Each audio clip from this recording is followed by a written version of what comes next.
Today is our inaugural episode of AUDIOTOPSY, Fear You Can Hear. And it's, since we don't have any sponsors, it's our first episode. It's going to be brought to you by Fangoria, Cinetic Media, and Black Mansion Films. I'm Armin Agayan, and I'm from Fangoria. And this is essentially a table read series we've wanted to do for a while. And we talked to our friends over with Alec Ring and Heather Buckley and at Black Mansion, and where it's a workshop for screenplays from filmmakers in the genre space. It's really exciting for us. We've always wanted to, Fangoria, given the brand, it's always behind the scenes, lifting the veil, incredible on the publishing side from Phil and the rest of the team, doing such a wonderful job of like bringing the audience closer to the magic in the genre space. We figured on the studio side, how do we start bridging the gap between screenplays that are out there, people that are interested in writing horror, and finding the audience in this space to workshop and test out materials, and you start breaking down these walls that have become so difficult to navigate when people are trying to get their materials out. So having said that, today we'll be diving into You Look Great with our first guest filmmaker for episode 1, Kyle. And I'm going to pass it over to Kyle, and he's going to introduce the rest of the cast, and we're going to kick it off. Hey, everyone. Thank you, Armin. As he said, my name is Kyle Tag. I'm a writer and director based in Los Angeles who primarily focuses in the horror and genre spaces. And, as a longtime fan of Fangoria's work, I'm so deeply honored their team has chosen You Look Great as the inaugural entry in their AUDIOTOPSY reading series. I also briefly want to extend my endless gratitude to the other partners on this project, who include Alec Ring at Cinetic Media and Heather Buckley at Black Mansion Films, to our tremendous cast, who I will introduce in just a moment, and to everyone who has tuned in. So if anyone listening is a writer, you no doubt understand how invaluable it can be to hear actors bring life to your work. It can help you detect problems or places to improve that may not be apparent on the page. And actors often bring their own wealth of insight to the table as they digest the characters you've created. So with that in mind, this is meant to be sort of a workshop in addition to a table read. The ultimate goal is for us to finance and produce this feature, but the script is by no means locked. In fact, I made several key changes and adjustments after our dress rehearsal based on things I observed and feedback I received from the actors. So I'll remind everyone listening at the end, but we do have a feedback form if you are interested in letting us know what you thought about the story. As someone who's hearing the story for the first time, I would personally love your input on what's working, what's not, and what could make it better. And with that, I would love to introduce our fabulous cast this evening. We have Elliot Hansen as Eric. Hey everyone, my name is Elliot Hansen. I'll be playing Eric, as Kyle said. Outside of this whole acting shindig, I work with a mutual aid operation for the unhoused in Los Angeles, specifically in MacArthur Park, and we're collecting donations for our September 4th event to provide food, clothing, supply kits.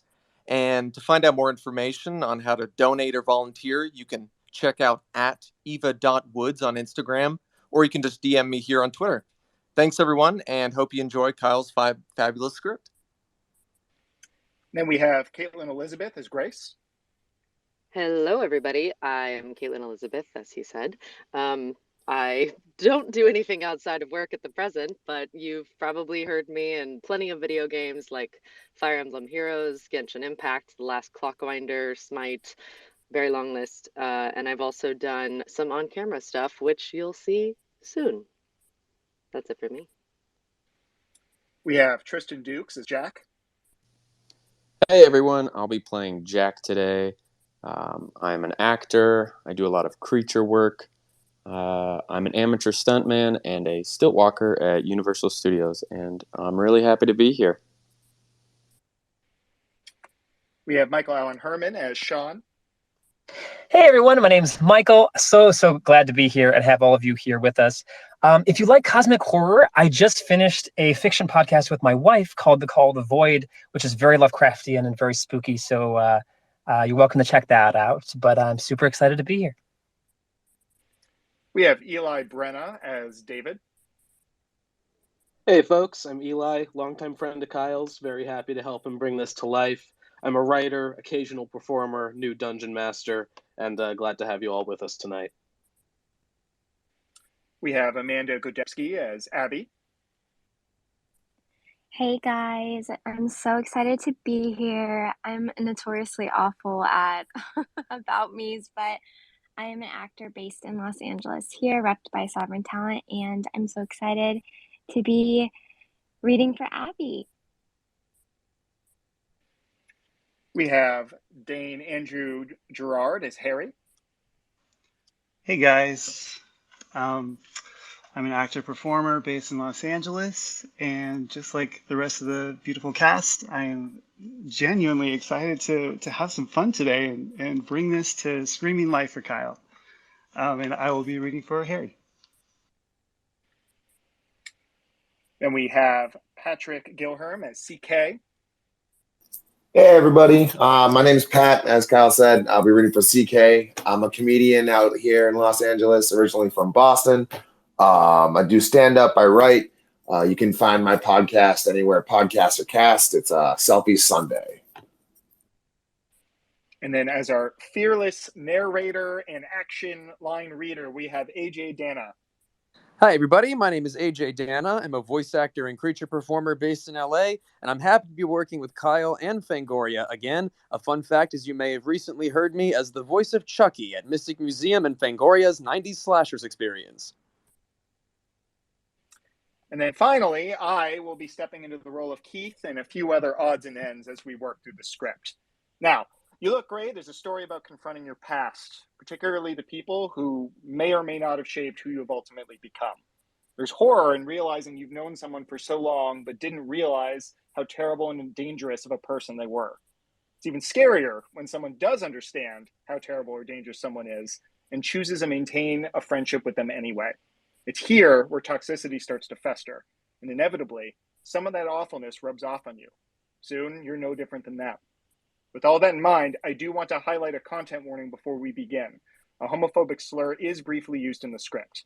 Additionally, it's important to keep in mind that this reading is a bit of an experiment, and the first time we're doing this. It's a form of live theater. So I greatly appreciate your patience and graciousness if we encounter any technical snafus during the performance. But with that said, I will turn it over to AJ. Here is You Look Great. You Look Great, written by Kyle Tagg. Exterior, Sanibel Island Bridge, dusk. An impossibly tall bridge connects the mainland to an island. This is Sanibel, Florida, a local's retreat from trashier beaches. A lone car snakes across exterior Sanibel Island, dusk. Now on the heavily forested island, the car turns off the main drag down an unmarked road you'd barely notice. Moments later, the car carefully navigates an unpaved road, a single lane adjoining a steep and unforgiving series of bluffs. One wrong swerve and you're a goner. Inside the car, we see the driver, Eric, late 20s, always anxious but especially on edge. Beside him is Grace, usually at ease but not used to Florida. Eric cautiously putters toward a blind turn, anticipating zoom! A truck recklessly rips around the corner. Eric adjusts at the last second, only inches to spare. Shakes his head. He's seen this before. Jesus! I know. It's a nightmare. He continues to drive. Exterior, the party house, night. The sun has mostly set. Eric's car pulls up to a multi-story house that's seen some things, with the scars to prove it. Eric puts the vehicle in park, but doesn't turn it off. He stares at the house, bothered, as if Grace isn't there. You look like you're gonna shit your pants. He shuts off the engine, keeps staring. Just don't mention his first wife. I got it. And I'm sorry, again, if they say anything. What do you think's gonna happen? They're just... I mean, I haven't seen them, but... These are your friends. Yeah. So relax. This is supposed to be fun. Eric takes a breath, nods, opens the car door, gets out. Grace follows suit, perplexed. They approach the house. Hey, we don't have to go in. I'm good. I mean, it's been years. I'm sure everyone's grown up a bit. Grace frowns at this, opens her mouth to speak, but... Hey! They both turn. A large man, CK, early 40s, avid Call of Duty player, stands on a porch of the house next door. Grace looks to Eric. He doesn't recognize him. Sean here this weekend? Yeah. Must have missed him. You remember me? Eric shrugs, apologetic. That's all right. It was a while ago. CK, yeah, you're one of those guys who'd come get trashed out here, yeah? Eric's face says yes. Chill. Well, look, I got this chick coming over later. A little Tinder thing I got going on. Actually, you got to see this. Hang on. CK clumsily leaps off the porch. Eric and Grace awkwardly wait as he crosses to the party house's yard. CK shows off his phone. He's got a Tinder profile up. A girl in a Confederate flag tube top is pictured. CK looks to Eric and Grace for a response. Fucking smoking, right? He's waiting for a verbal affirmation. Right. No, yeah. Man, I'm telling you, they don't make them like they used to. CK holds his gaze on Grace for an uncomfortable moment. Anyway, I might swing by later if this doesn't pan out, you feel? Well, I mean, just make sure Sean's good. He'll be fine. I've known that guy since he was shitting in diapers. It's kind of a pre-wedding thing. No shit. He's getting hitched again? Yeah. Well, I'll have to offer him my congratulations. CK's phone buzzes. He checks it. Oh, that's her now. I gotta bounce. But I'll probably see y'all later. He trots off. Eric reads Grace's discomfort. They're not that bad. Good. But we don't have to go in if you're not feeling this. They're not that bad? No. Okay. Eric nods, almost disappointed, and they continue forward. Ring the doorbell. Noises inside. The door opens, revealing Keith, late 20s, expert condescender and underachiever. He doesn't hide that he was hoping it would be someone else. What's up, man? Hey! Keith doesn't move to hug or shake hands or anything. His eyes dart to Grace. Register confusion. Hi, Grace. Keith.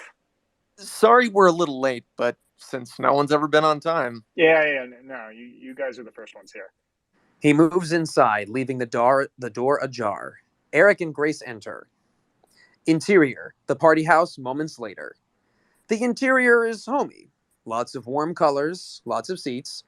Keith leads them to a family room with an adjacent kitchen. Sean's upstairs showering. You want a drink? Sure. Keith nods toward a well-stocked booze cart. Eric realizes Keith isn't offering to make him something. Glasses? Keith nods to the kitchen, smirks like it's a dumb question. Eric collects 2 glasses, moves to the bar. Grace pours herself vodka. Eric pours a generous amount of whiskey. The silence is chilly. Keith sits on the couch, on his phone, apparently ignoring them. Eric and Grace take seats in the family room. Grace notices a "Don't Tread on Me" flag prominently mounted on a pole in the corner. She elbows Eric, gesturing toward it, rolling her eyes. Nice. Eric shrugs, playing it off. So how you been, man? Yeah, it's been chill. Where are you at these days? Best Buy? Oh, nice. You a manager now? No. Eric takes a sip, not sure how to respond. Grace busies herself by eyeballing the hunting rifles mounted to the wall. What about you? You've got that little play thing going, right? Yeah, we're doing previews, but it opens in just under a month now. We're headed right back after the wedding. And what's it about? Well, it's a kind of a Virginia Woolf riff, but it's all women and it's set in modern... And what? Are you in it? No, I'm not an actress. I'm a writer, too. So what? You also got a play going? Not yet. More of a novelist. Some poetry. Oh. Well, I'm sure that'll work out. It's obviously loaded. Eric gulps, makes brief eye contact with Grace. Keith doesn't notice. He's back on his phone. What's going on, party people? Sean, late 20s, peaked in high school, alarmingly loud energy, descends from a staircase in a wrapped towel, sees it's just Eric, Grace, and Keith, and his enthusiasm evaporates. What's up, man? He glances down at his towel, then at Grace. Sean. Sorry, didn't know we were bringing the girlfriends.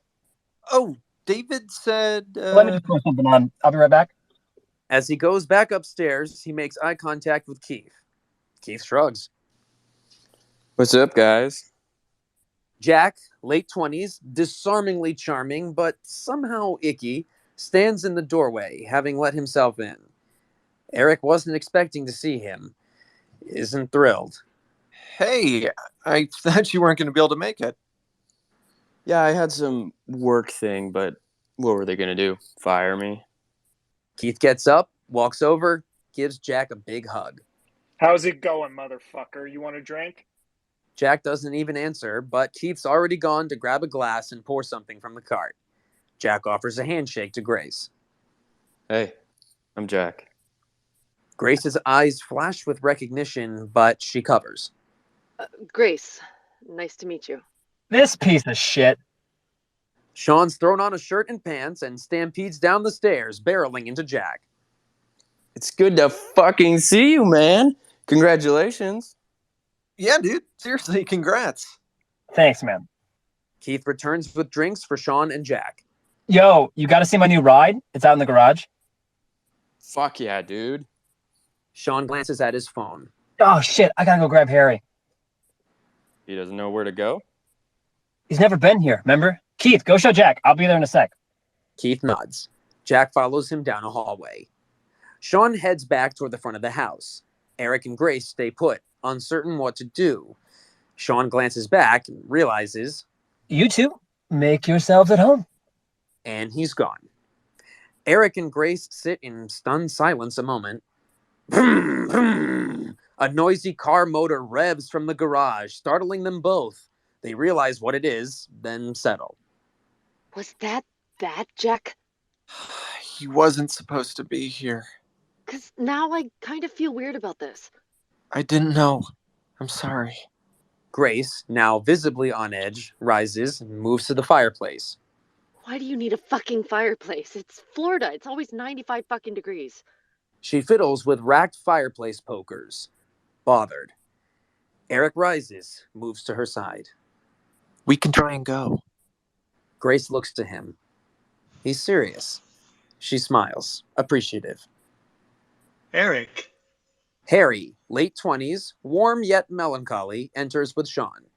I'll be back in a sec. Keep it PG-13, ladies. Sean heads down the other hallway toward the garage.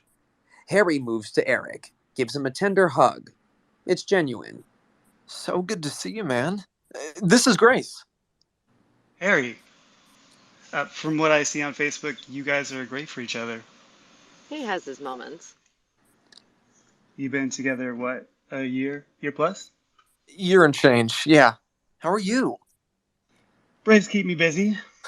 Sports. Eric's favorite.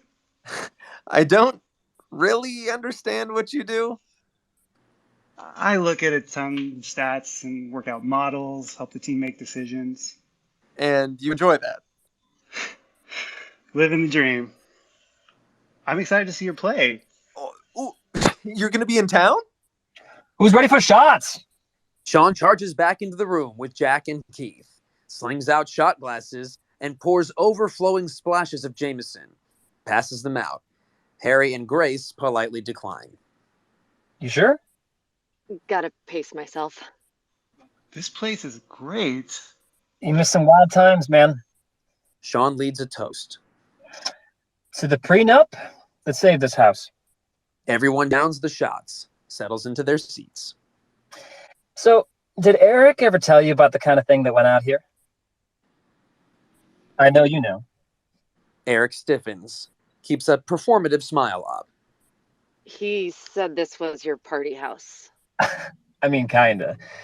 We didn't really have parties here. This is just a place where we'd all go get wasted before any of us knew what the hell we were doing. Like, get blackout and figure out our limits. And it was cool, because it was It's always sort of a guys thing where we could all get together and just shoot the shit without worrying about what anyone was thinking, you know? Because if you get blacked out of the party, say or do the wrong thing, you know. David mentioned he was bringing Abby, so I didn't think... Cool. It's cool. David is coming, right? Sean can sense Grace's discomfort. You gotta understand, the girls at our high school, these were just some of the most stuck-up bitches. A lot's changed since then. We're all different people. You know, I didn't realize this was supposed to be a boys' night. I can grab an Uber or something. I'm sure you're cool. Eric likes you. That's worth something. Keith and Jack snicker. Grace notices, then makes a show of checking her purse. You know, I think I left my phone out in the car. Can you... You need Eric to go to your car?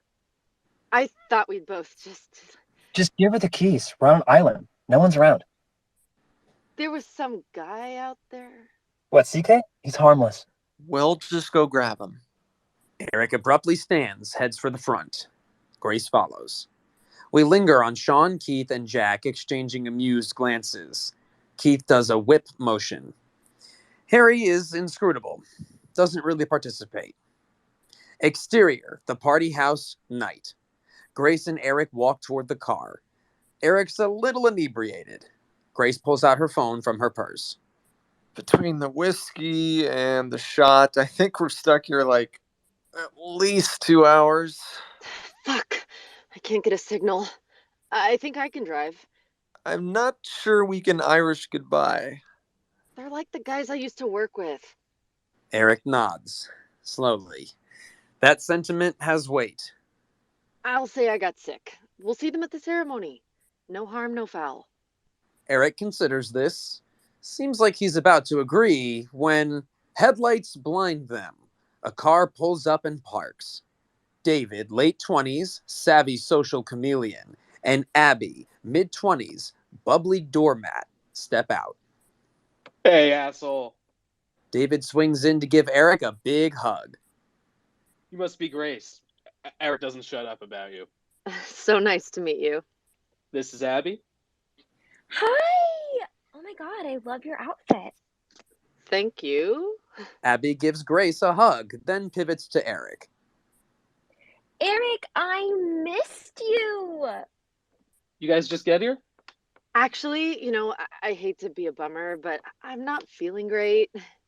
And Oh, I've got Tums. One sec. Abby produces the meds. Grace takes them, politely chews. I still think we might call it a night. But David's not listening. He's staring at something. Eric follows his eye line, but it's just pavement and dirt. David shakes his head with a quick smile. It's nothing. And strides toward the house. Eric glances at Grace, who stays put, but he follows David. Abby, sensing the tension, stays behind with Grace. I thought Jack wasn't supposed to be here. Oh, he made it? Great. Grace is really not comfortable around him. Why? Eric's pained face provides the answer. You told her about that? David stops in his tracks, suddenly very concerned. What have you told her? She doesn't know about whatever happened with Sean. What about Gina? I said not to mention her. Look, dude, none of us are saints. What do you mean?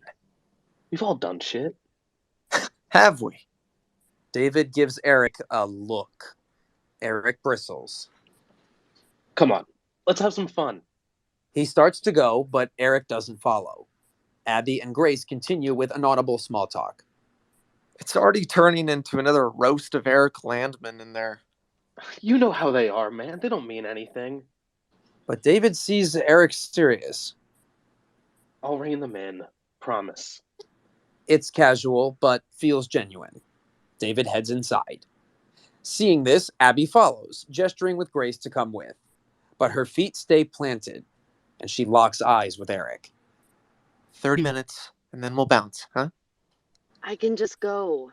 Hour tops. David'll even them out. Were they always like this? I know they're rough around the edges, but give them a chance. please. This is a big part of my life. After a moment of obvious hesitation, Grace sighs, gestures for Eric to go in. He does, and she follows. Interior, the party house, moments later. David makes the hugging rounds amidst enthusiastic greetings. Sean gives Abby a familiar hug, which isn't missed by Grace. Soon, everyone's seated again. You find that phone? I did, thanks. So what's it like being a celebrity these days? Really fucking annoying, actually. It's gig after gig. So much flying. You're up late. I'm jet lagged all the time. My ears are a mess. It's good to just chill and see you guys. I think I saw a pic with you and Steve Aoki. Yeah, I opened for him in Ibiza. That's fucking sick. He cool? And he was cool enough. I mean, they all put on faces, you know? You're dealing with so many fucking people, and you gotta make everyone happy. Your last mix was great. Thanks, man. I'm just venting. It's been great. I just wish I could chill a little more. Abby's been a trooper. All those festival groupies and you still end up with sweet old Abby. Unclear if that was meant as an insult, but Abby blushes. David gives her a squeeze and kiss on the cheek. Have you told them how you met? Grace blushes. Eric sighs. You were there? No, but he texted me about it. Everyone looks to Eric. He doesn't want to tell the story. Grace gives him an encouraging glance. She likes this one. Okay. I had matched with this really cool, gorgeous girl, not Grace, and we'd been talking all week. I was so excited about going out with her that I had texted David about it. And we're supposed to meet at this bar, but she ghosts me. Never shows up. What a bitch. Well, I get a drink anyway. And I notice someone's eyeballing me across the bar. Grace smiles. And I realize, oh, fuck. It's this girl, Grace, who I'd also matched with on Tinder. We'd just been talking.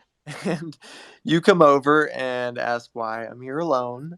And my drink was strong, so I told you. And my date that night was a bust, so I joined you. And here we are. Eric holds Grace's hand. Rain starts to pour outside. Oh, that's so adorable. Rom-com goals. Well, Grace, you're a big step up from Eric's other girlfriends. Eric deflates. He's been dreading this conversation. How do you mean? The boys, except Eric and Harry, exchange amused glances. Even Abby seems to understand what they're alluding to. Eric had eccentric taste in high school. There was Paulina, then Taylor. God, no tits, Taylor. I don't remember their names. Can't forget their faces, though. Oh, remember Emma? I try not to. Not your finest moment, bud. Oh, there was Kelsey, too. I feel like I missed most of these. Honestly, no offense, but I feel like if a girl had a heartbeat and an orifice, Eric just plugged his nose and went for it. Eric avoids eye contact with Grace. Embarrassed, he instead looks to David for support. We've been waiting for him to land a good one. We're rooting for you, buddy. Thanks. Sean's phone pings. No mo's tonight, boys. They closed the bridge till the storm passes, so Uber Eats isn't delivering. Thanks, Obama. Grace flinches. Now there's no exit. You know, I was actually at Moe's the other day, and you know who was there? Isaiah. No fucking way. Yeah, like working there. Still? Does he still have the lisp? Yep, and he was being real fucking weird. He hit on you? No, thank God. I mean, the guy's a fag, though, right? Grace tenses at the word. Looks to Eric, equally uneasy. 100%. Remember the prom after party? Guy wouldn't fucking leave me alone. Kept getting like too close and kept brushing past me. Right, you fucking clocked him. He was fucking asking for it. Didn't you, like, break his nose? I'm sure that helped with the lisp. Hey, guys, who wants to suck my skinny cock? Most of the group roars with laughter. Grace openly looks disturbed, and Eric stews. Eric, you were off trying to motorboat No Tits Taylor, I think. More giggles, but something's clicked in Eric. Are we really shitting on the guy for working at Moe's? Like, Keith, you've been at Best Buy how long? Keith glares. Others avert their eyes. I'm just saying, it's a job. I don't love the guy. Of course not. He's not a girl with a horse face or a muffin top. The boys, sans Harry, suppress laughter. Abby grimaces. Grace is horrified, and Eric looks wounded. As long as we're going over our high school dating histories. You talked to Tasha lately, Jack? Almost everyone freezes, the name apparently taboo. Jack studies Eric, half smiling. Yeah, I didn't think so. A brutally awkward silence. Jack laughs it off, but Keith's obviously still stung. Where's the restroom? Oh, back that way. There's two. You'll see him. Grace nods, gets up, makes pointed eye contact with Eric, then goes, holding her phone. David makes drinks. She seems really sweet, Eric. Can we try and not say fag? What? Is she gay? That figures. She's bi. Down here, we call that fun. I'm serious. And I'm sorry. To both of you. I don't know. Jack and Keith both give curt nods.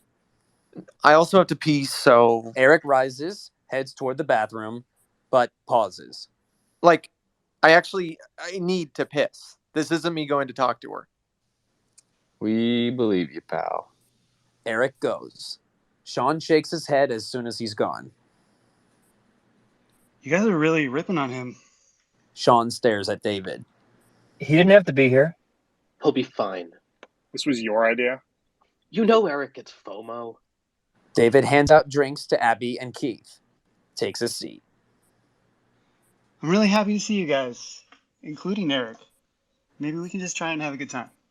I can go talk to him. No, I'll do it. He's going to be a scared little bitch all night unless I tell him we're good. Keith gets up, starts to go. David, you should show him that track you sent me a while ago. Oh, yeah. I've been working on this for a while. It killed when I played it in Miami. David whips out his phone. The rain continues to come down. Hard. A steady white noise. In the bathroom, Grace is not on the toilet, but is instead standing and furiously texting Eric. In the other bathroom, Eric is actually pissing. Reads the texts. On the screen. We gotta get out of here. I can't do a whole night of this. Eric sighs, responds, they're being shitty. We'll figure out exit plan. In the hallway, Keith approaches a closed door. Holds his hand out to knock, but then goes right for the doorknob and tries it. It's locked. With Grace, intercut as needed, who hears and sees the doorknob jiggling. Occupied. 1 sec. But Keith keeps trying the doorknob. Eric? The jiggling stops. Grace eyes the door, uneasy. Starts to wrestle through her purse. Finds a sharp key. Sorry. Take your time.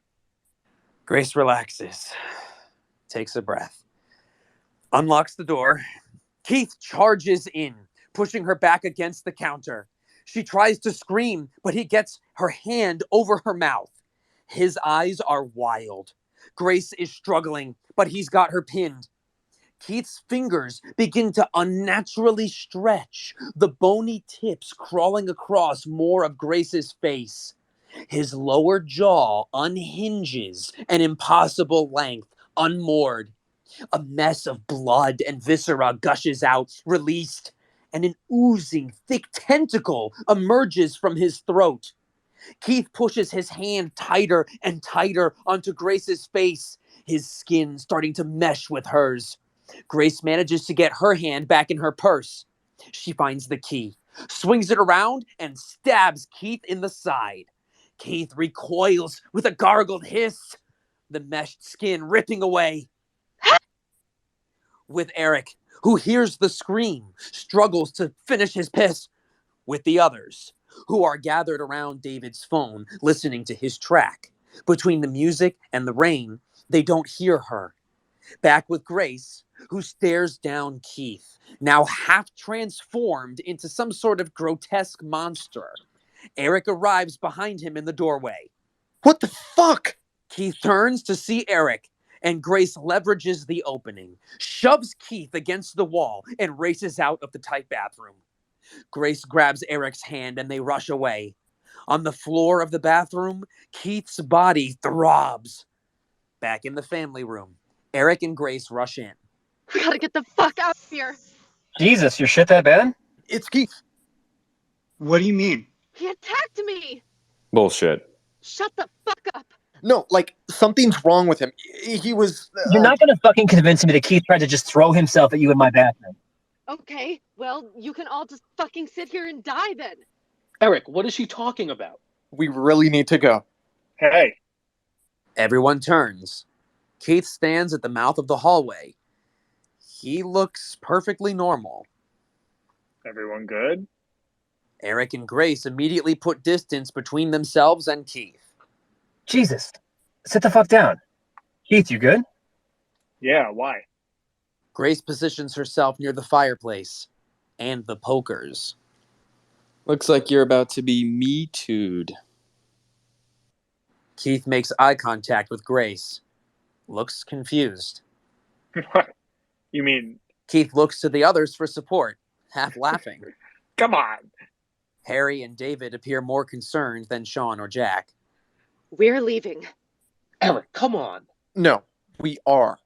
And what? This little bitch is gonna go around telling people I attacked her? Grace lifts one of the fireplace pokers, and before anyone can react or say anything, thrusts it into Keith's chest. Keith's head pops, splitting open, viscera spraying. A mess of tendrils erupting from the wound. Everyone starts screaming.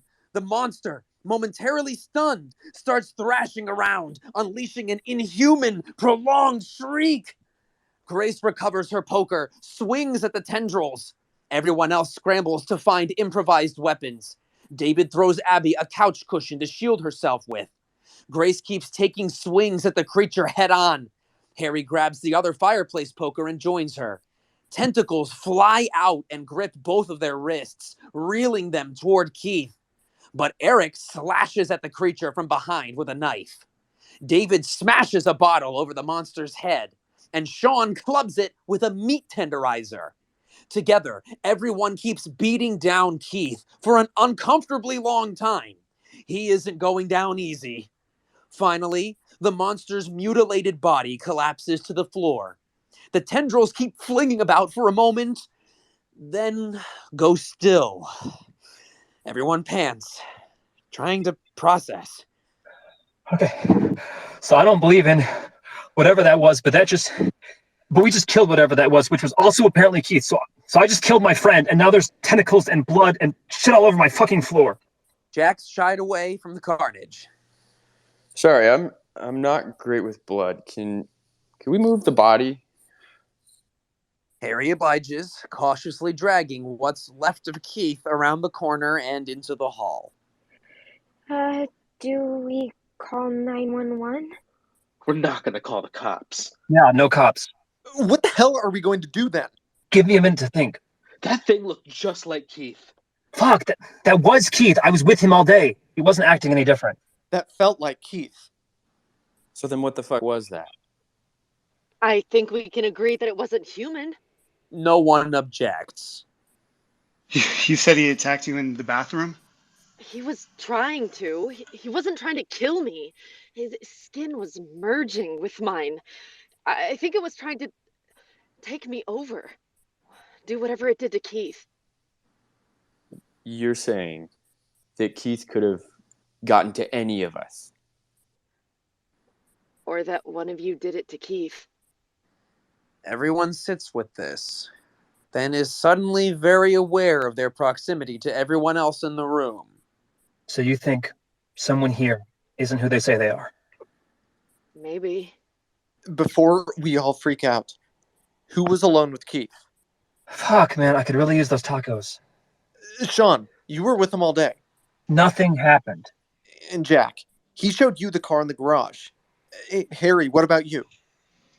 I was only alone with Sean. He was alone with the two of you when you got here. Yeah, but he just went after Grace. How do we know he didn't get to you first? You were alone. I mean, I know he didn't, but... Grace discreetly studies Eric. Eric catches her doing it. I guess you all can't take my word for it. We were never alone with him. Right.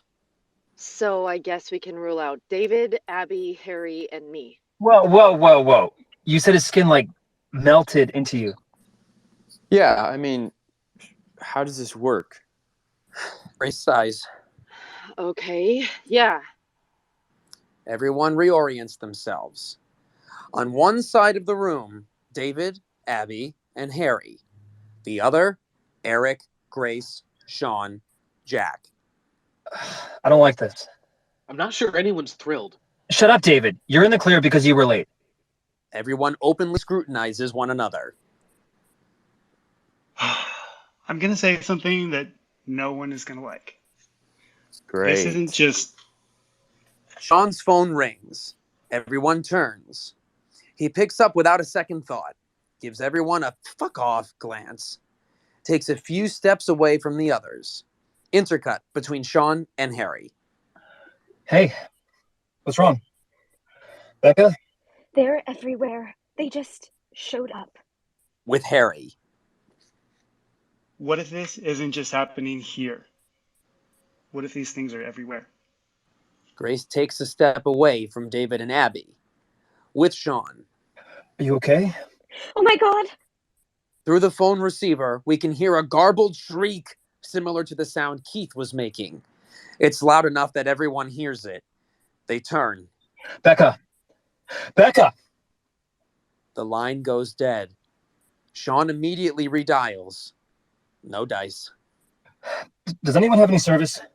Everyone tries on their phones. They shake their heads. Turn on the fucking TV. Sean charges over to the dated television and switches it on. The emergency alert system sirens blare obnoxiously. Everyone cringes, covers their ears. A message sits motionless on the screen. Stay indoors. Avoid others. Await further instructions. Sean flips channels.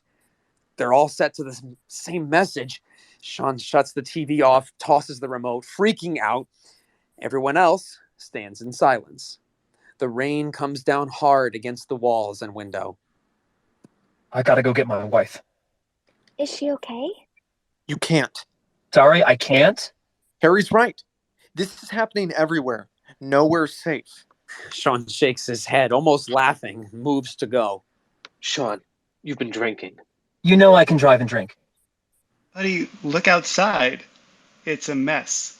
And the bridge is closed. They're right, Sean. Jack puts his hand on his shoulder. Sean's breathing stabilizes. He calms down. Okay, but as soon as we can get across the bridge, we're going to go get my fucking wife. She's going to be fine. Fuck. Sean does a lap or two around the room. We need to figure out who's who. Well, I know I'm me. You were alone with Keith. Nothing fucking happened. Hey, we've already narrowed it down. Eric looks sheepishly at David and Abby. I'm not sure we have. If these things are everywhere, you could be one of them. Before you got here. Eric, come on, you know me. David takes a confident step toward him. Eric steps back. Everyone instinctively tenses. We knew Keith. It's been years since most of us have seen each other. David reads the room, retreats over to Abby. Real cool, man. What? I try and stick up for you, and you're leaving me out to dry? Are you serious? Can we focus? This thing looks and apparently behaves just like us. When I stabbed Keith, So what? The plan is to stab all of us? I mean, not like that. We could cut our palms. Hard no. I'm getting married in 2 fucking days. I'm not gonna cut myself open. Pricking our fingers might work. It's not happening. Everyone stares incredulously at Sean. I don't have to fucking prove shit to you guys.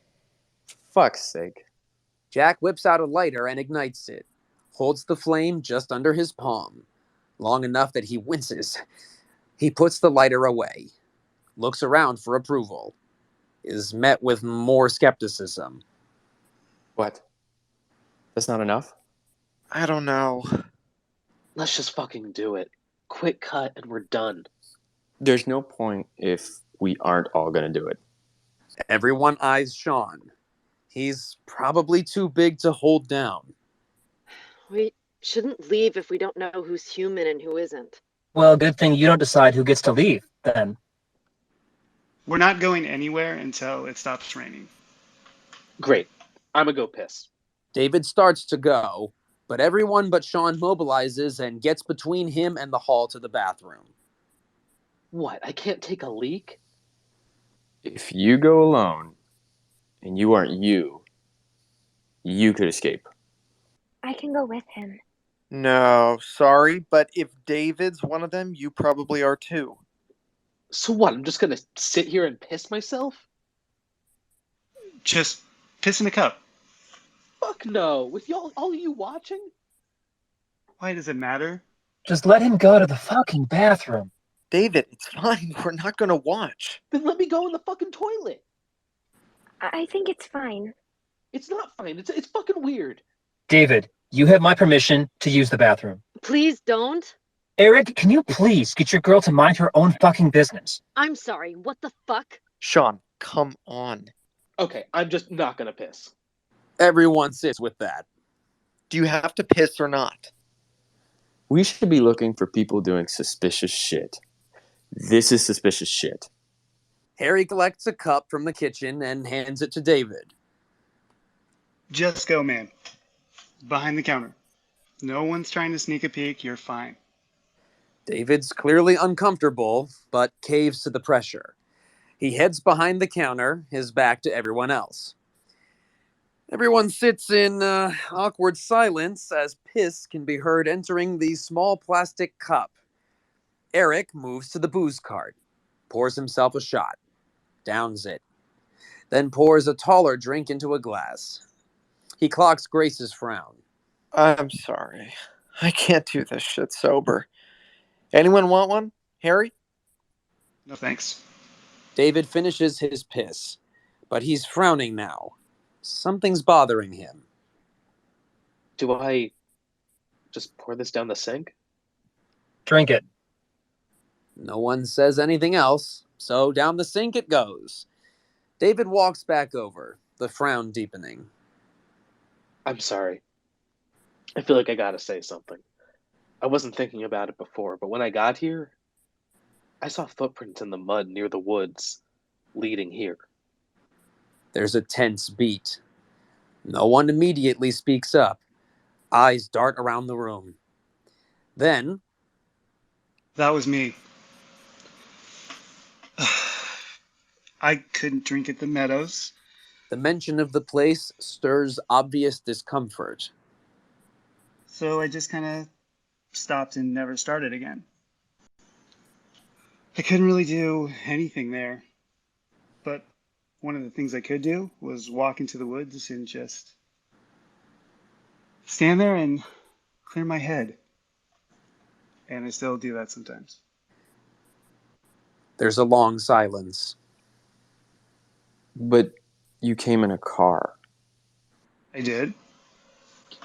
I didn't see tracks going into the woods, just out.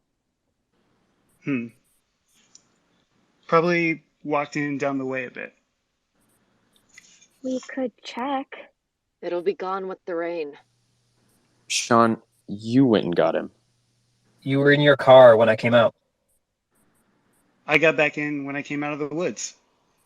No one's sure whether to buy that. Harry can tell. I went where the GPS told me. It felt early, so I went to the woods for a minute. Came back and realized I didn't actually know which house was which. I couldn't find the numbers. They fell off the mailbox. I'm just saying, Harry, you know I love you, but if anyone here is acting different... I feel like he's got a pretty good reason to act different. Eric sips from his glass, visibly a bit tipsy. You know, I'm sorry, Harry. 4. I guess I can only speak for me, but I guess we could die tonight. So I feel like saying that we fucked up. None of the other boys were ready for this conversation. They continue to stay quiet and look away. I appreciate that. No one else has anything to say? You deserve better. Eric notices Grace isn't following what's going on. Sophomore year, Harry. Is it okay if I tell her? I never got into it. Harry nods. It's fine.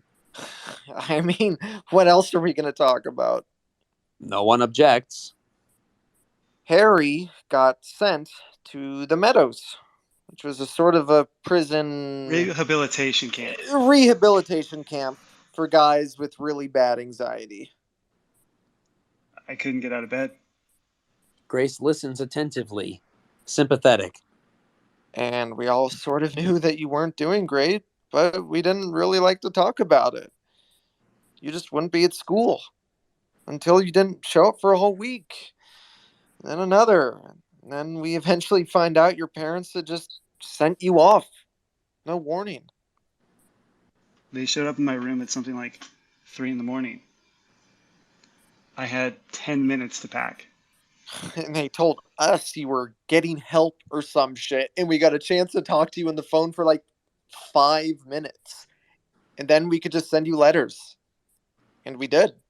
At first, but then we just sort of stopped. Jack gets up, pours a drink, then sits, nursing it. And then you got out. We were off in college, and I feel like I should have stayed in touch and made sure you were okay. I know we're all doing our best, but I want to feel like I would have done more if it happened now. So I'm sorry. I'm just really sorry. Unless you came from the woods and are one of those things, I guess, in which case, fuck you. Harry rises, his energy unreadable. He moves toward Eric. Everyone braces, concerned he might try something. But Harry simply gives Eric a tender, sincere hug. When we get out of this, you can buy me a drink. Deal. Harry returns to his seat. Everyone else gives him sympathetic looks, their own festering guilt apparent. I'm sorry, man. We do love you. Yeah. I'm glad you said something. I was going to, but, I mean, it's kind of been the elephant in this room before. All this. Grace is visibly bothered. You've always been there for us, no matter what. Harry smiles. I'm sorry, but elephant in the room? Really? We're just supposed to pretend nothing happened with him and Tasha? The air gets sucked out of the room again. Everyone looks for Jack's reaction, but he's got a strong poker face. Doesn't look at Grace. Instead, he looks at Eric. Do you just get off talking shit about us all the time? So what? You're not going to say anything? In case you forgot that you killed my friend a few minutes ago, we kind of have bigger fish to fry right now. Did you know that Tasha's dead? Jack's face doesn't betray any reaction. It's clear that Sean, David, Abby, and Harry didn't know.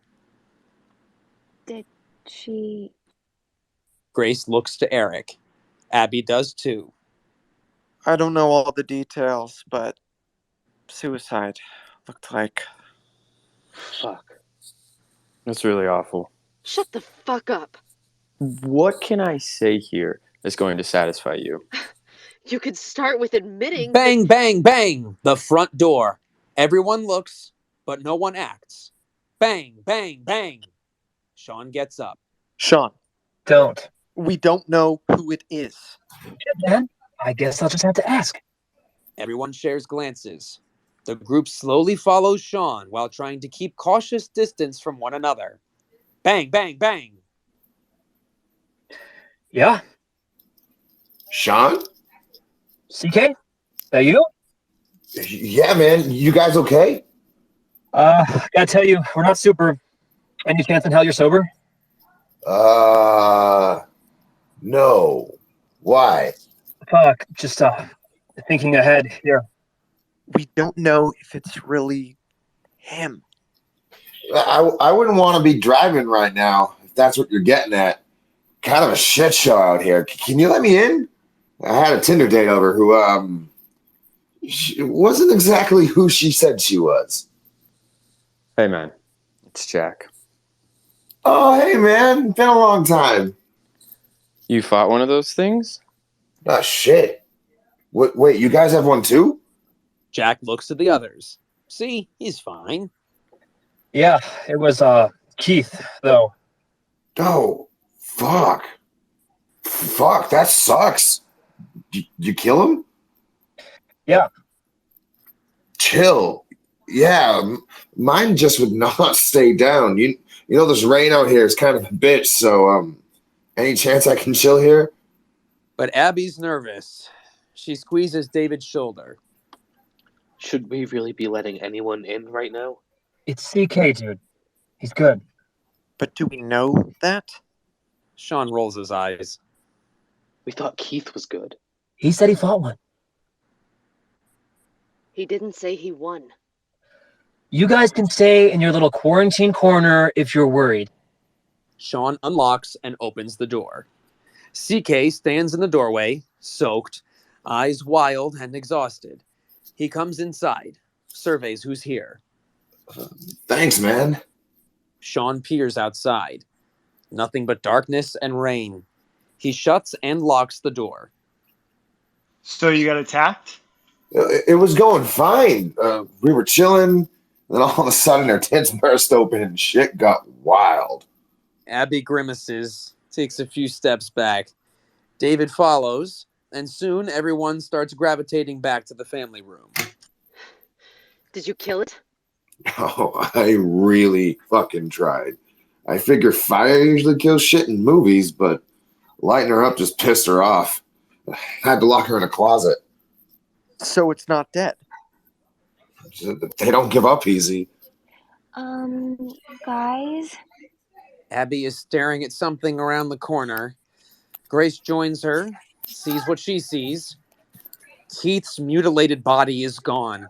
Only bloodstains remain. Fuck! Everyone else runs over and sees. It's still in here? DK pulls a Glock from his belt. Everyone reacts, alarmed. Relax. I've used it before. Harry, you moved the body, right? I swear he was dead. You all saw it. But everyone's scrutinizing Harry even more now. A tense moment. Yeah, congrats on your wedding, by the way, dude. Thanks, man. There's no way it could have gotten him that fast. We would have heard something, yeah? But what if he was already one of them and helped it escape? We thought it was dead. CK's not so sure. He eyes the rifles mounted on the wall. Any of these work? They're for show. I got a piece in my room upstairs, though. We don't know where Keith is. We all need to stay in one place. Glad the bitch police is telling us what to do again. She's right. We need to stay together. If we all stay here, it can't sneak up on us or pick us off. Great. I'll be right back. You're not listening. You're right. I'm not. Back the fuck off. Grace throws her hands up. Sean approaches the steps alone. Unclear what might be waiting in the dark upstairs. He hesitates. DK, you want to come with? CK tries to read the room. Everyone's eyes plead no. We've already got this, man. I think we'll be cool. Fuck that, man. Come on. If you go up there, we won't be able to trust either of you. Eric, can you please get her to shut the fuck up? What the fuck is wrong with you? Last chance. I can go. Everyone stares, on edge. I was only ever alone with Sean, so if it's me, he's already one of them. But wait, are you one of them? Jesus, fuck, both of you. Come on. The three of them go up. Everyone waits. We're fucking fine, by the way. You gotta just lay off Sean right now. He's worried about his fiance. David. I'm not taking that shit from him or anyone. Good to know. A tense silence.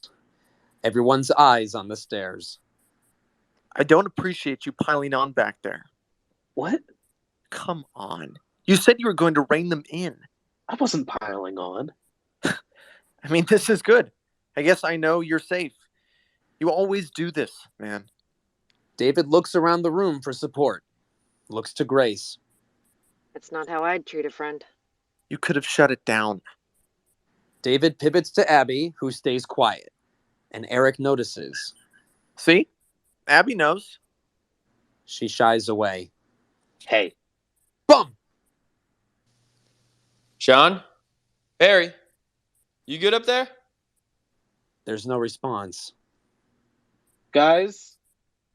Everyone tenses, realizing what this probably means. God damn it. We really can't trust whatever comes down those steps. We're all clear on that, right?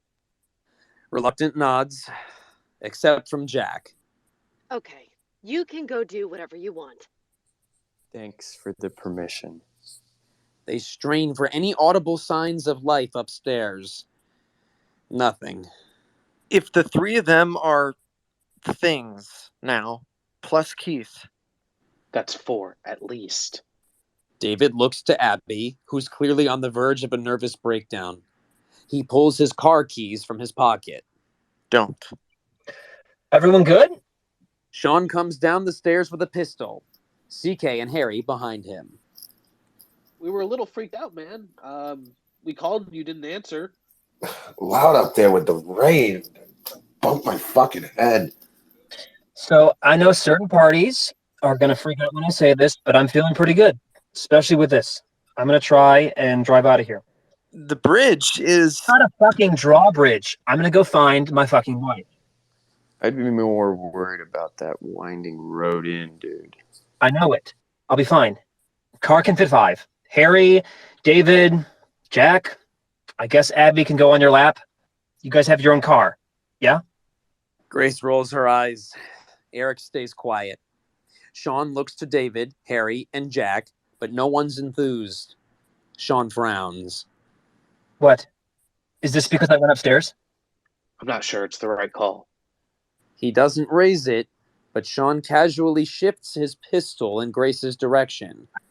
Are we really listening to her now? Come on, man. Abby, you want to get out of here, right? Abby avoids eye contact. Says nothing. We may just wait for the rain to stop. You know what? I'm with you. But yeah, I think we should wait.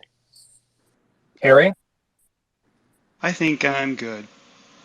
Sean's dumbfounded. Stands there for a minute. Okay, assholes. I guess I'll see you at the wedding. Let's go. He heads to the garage. CK follows. Everyone else waits. The rattle of the garage door opening reverberates through the room. Brum, brum. Would they have just left if they were... They haven't left yet. Are you okay? Eric side-eyes David. Shrugs. I'm sorry. Are you okay? You didn't know this was going to happen. I know, but... You know... David lingers near Abby, stung. Abby puts her head in her hands, exhausted and stressed. David picks up on it, then notices a lonely piano on the other side of the room. Moves over to it, sits, lifts the key lid, and starts to play. It's a downbeat, but undeniably beautiful piece. David's quite good, and Abby's head perks up, smiling. She walks over to him and puts her hands on his shoulders. The others listen appreciatively. A car alarm suddenly rings out, interrupting. Everyone springs to attention. The alarm continues. David realizes it's his car making the noise. He gets out his key, hits the panic button, stopping the alarm. Only the patter of rain remains. David resumes playing the same contemplative piece. Jack rises, approaches the piano. David notices and, after a moment's hesitation, scoots over. Jack sits and starts playing with him. The solo melancholy number quickly becomes a jauntier duet. David adapts to Jack's musical pivot with familiar ease. It's buoyant, fun even, but completely inappropriate for the somber, tense mood. Abby's smile fades as Jack takes over the performance. The duo hit a good closing note and start laughing. You know, we were in Berlin staying at some hostel, and they had a piano in a little common area. There were some hot girls staying there, so Jack thought we could play something to get their attention. And I started improvising something slow that was supposed to be romantic, and they looked like they were about to kill themselves. So Jack jumps in and makes it a little more like that. And suddenly they're all over us. Dude, they were ready to suck your cock right there. Grace studies Abby.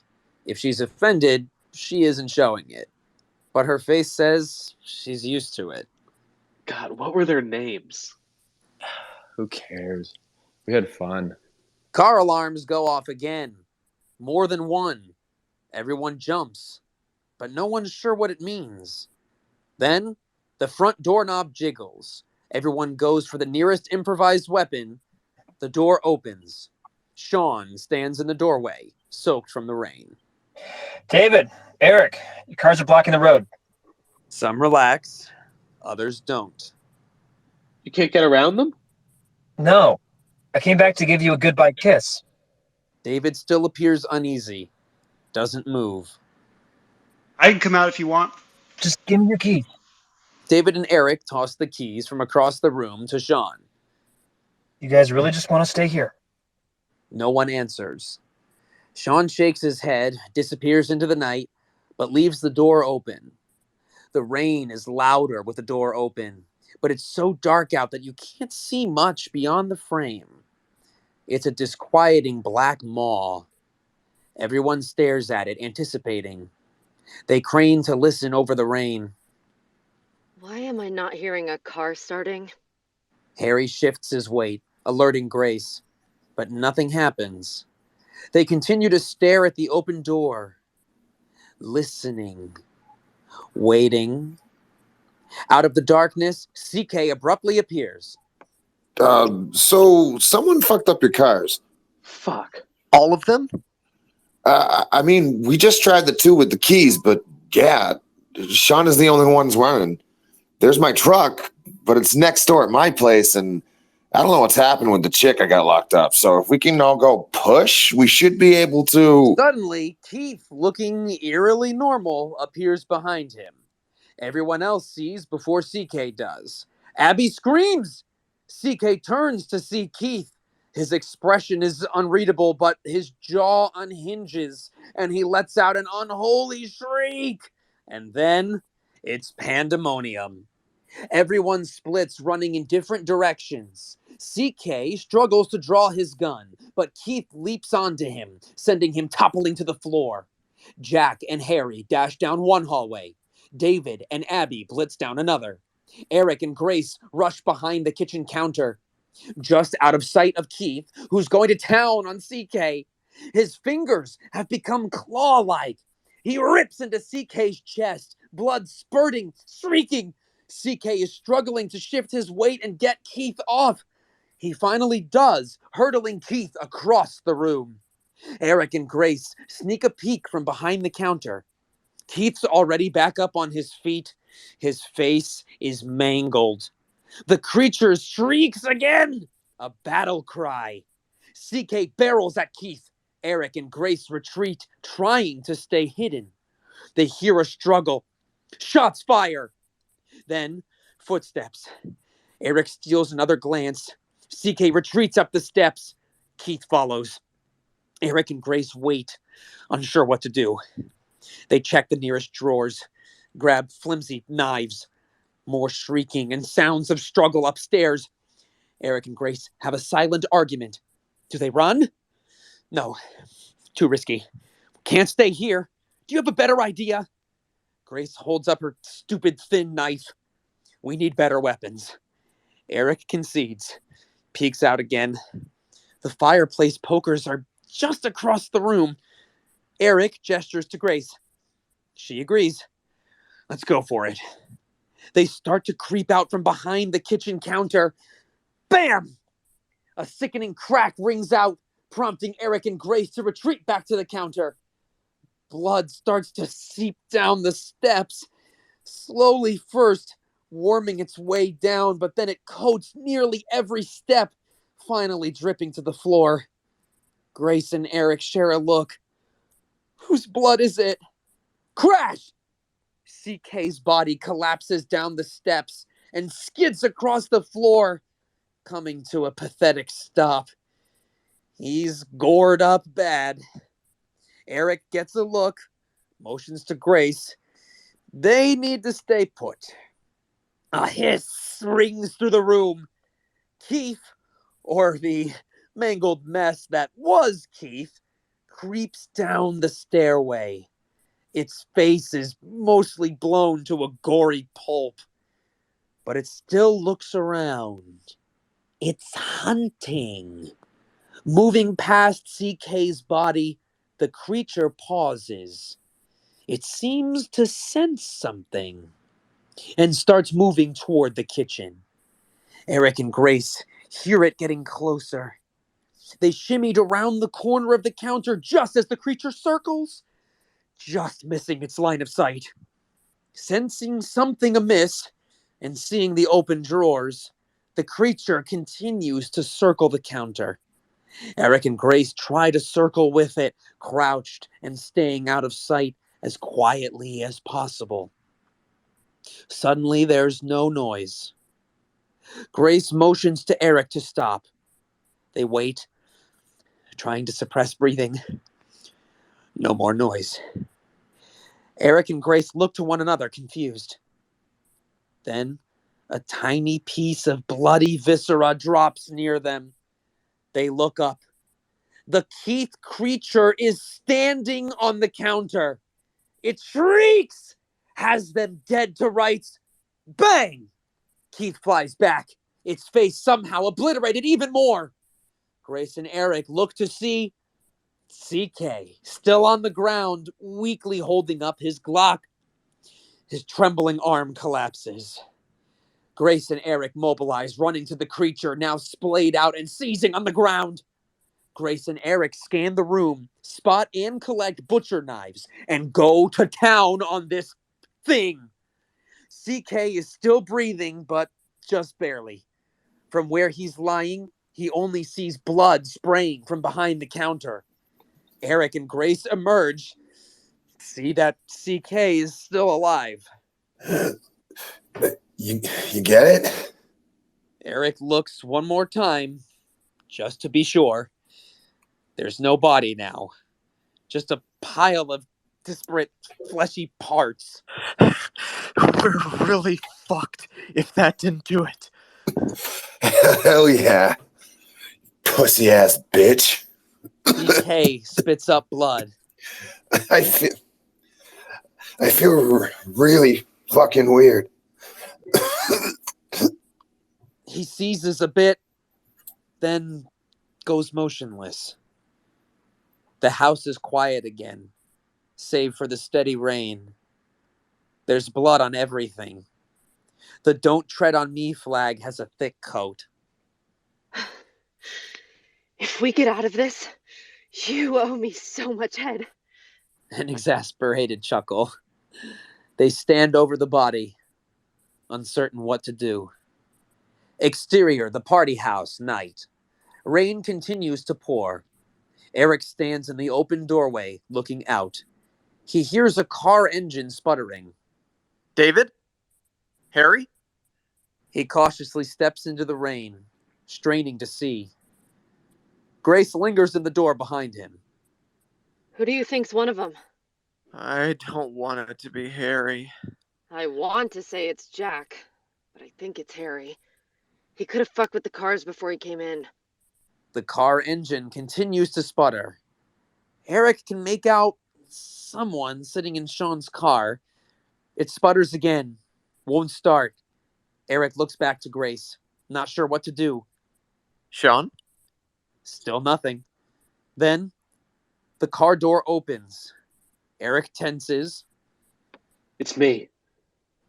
Eric calms some. You good? We're not great. Abby's with you? Yeah, And no Sean or Harry? Jack? no idea, but this won't start. He tries to start the car again. No luck. I don't think it's gonna go. Fuck. Eric catches a glimpse of Abby, frozen by stress and exhaustion, sitting in the passenger seat. Grace comes out to join Eric. Nothing's working? Eric shakes his head. We could walk?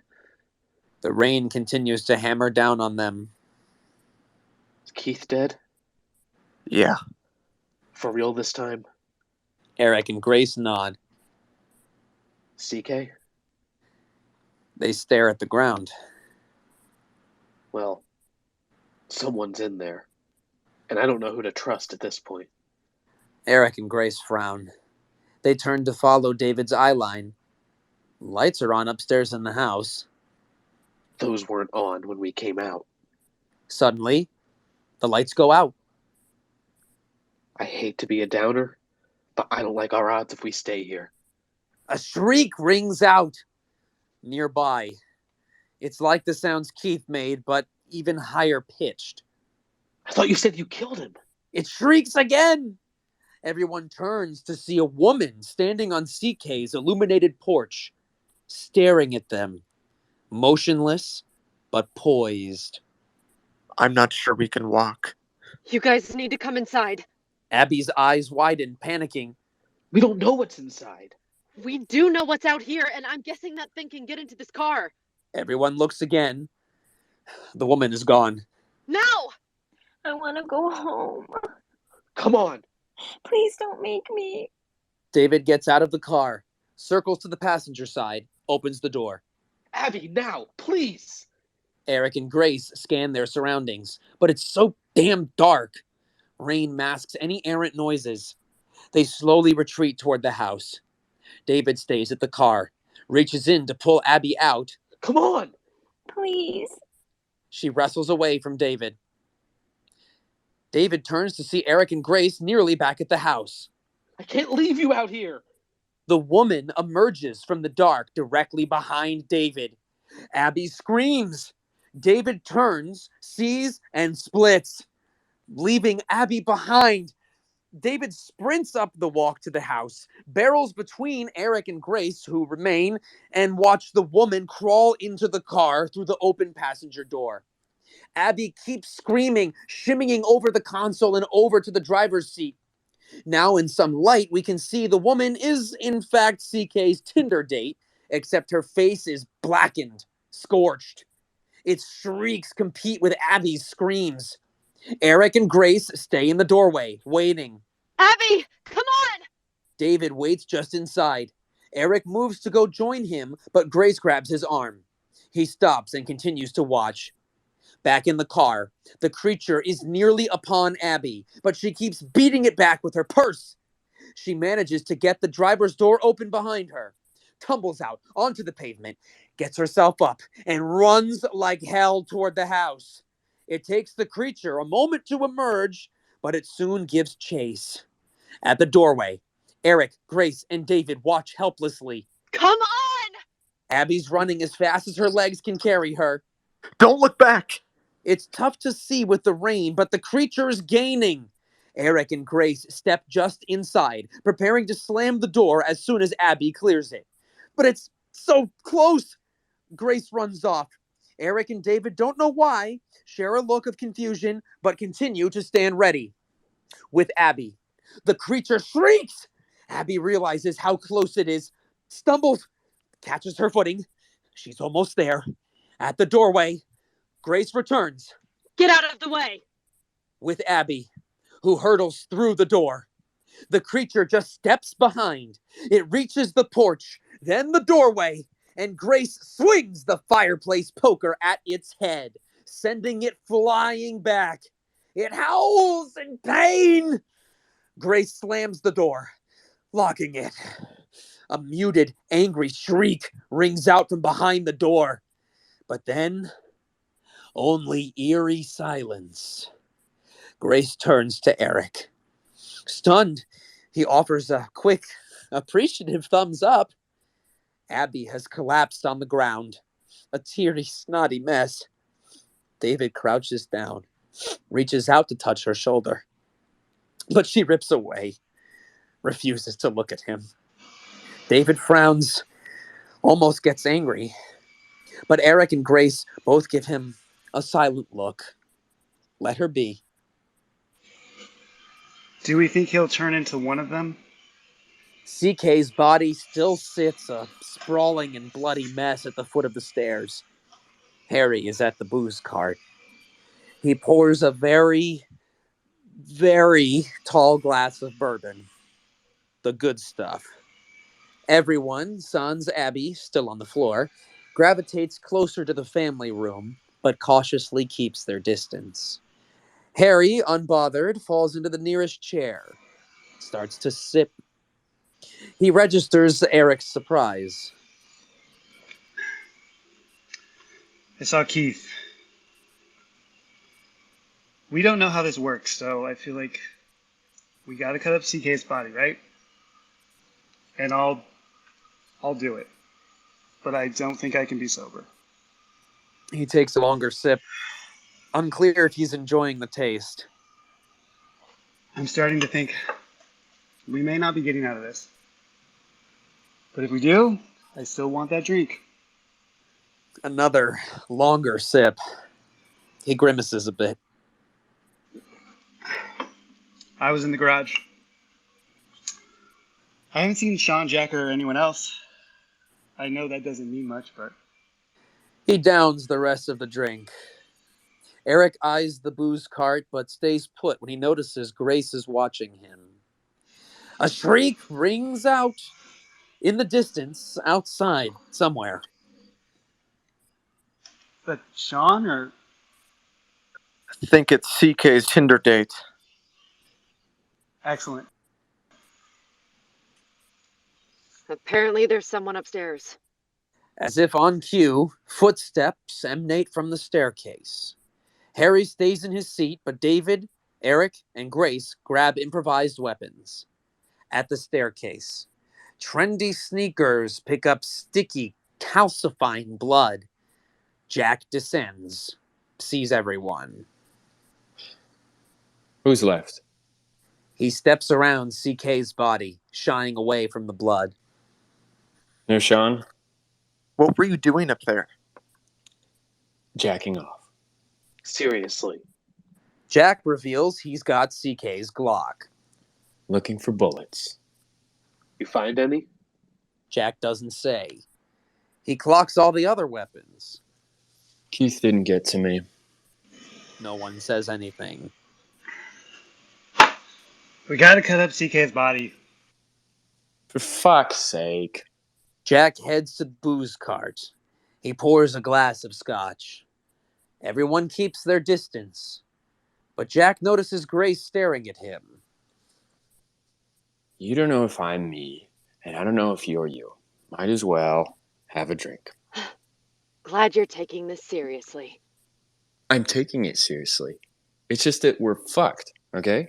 We're in a fuck situation. Keith's dead, CK's dead, Sean's probably dead, or one of those things. No one knows who's who. They have us down. It's fucked. I think we're all clear on that. Grace doesn't give enough of a shit to argue more. She sits. Eric does too. He's not wrong. David goes to the booze cart and pours himself a Jameson shot, knocks it back, then returns to his seat. Obviously, this sucks. But when was the last time we were all in one place? Eric frowns, pondering something. Did I just get invited so you guys would have someone to shit on? You do make it easy. Seriously. I talked to Sean. I know you were bummed about the first wedding. I never said anything. David gives him an incredulous look. Come on, man. I mean, it was kind of fucked I didn't get invited to shit. I was friends with all of you, but because Keith and Sean and I guess Jack didn't like me, I got left out.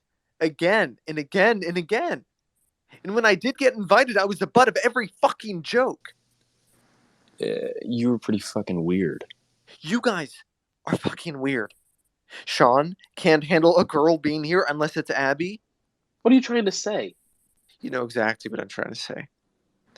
Abby, I love you, but you'll let these guys get away with anything. Back off, man. Abby doesn't dispute it. You're cool when we're alone and become an asshole when anyone else is in the room. That's not true. But Eric turns to Harry. I'm sorry that we fucked up and didn't keep up with you.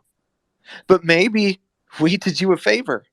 Because you seem like the only one that turned out halfway okay. If you're even you. Jack laughs. David looks incensed but keeps quiet.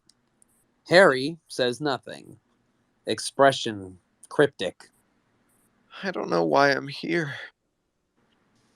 God, so you're so fucking melodramatic. You're here because you wanted to whine and bitch and tell us we suck. Like, what are you trying to prove? We get it. You think you're better than us. I'm sure your girlfriend is super proud of you, but you're still the same weird fuck from high school. You were doing this shit then, and you haven't changed. Grace isn't even paying attention. She's over this.